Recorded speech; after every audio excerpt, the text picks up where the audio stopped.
Boa tarde, danke Natalie. Un saludo para toda a gente presente e também para toda a gente que está seguindo nos na casa. Para nós parte de OLB é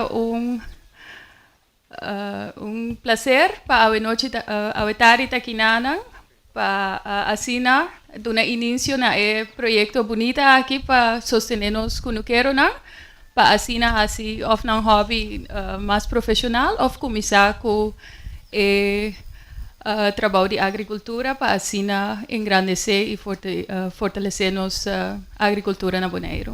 Mita passo a palavra para a senhora Blanca.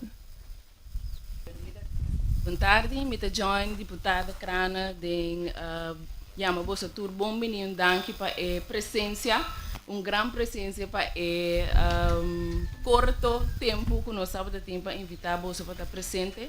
Em verdade, hoje dia que finalmente nós por oficializar o lançamento de agri-lening com créditos conjuntamente com o governo de Bonaire também introduzir para dar aporte no crescimento e inovação agrário de Bonaire.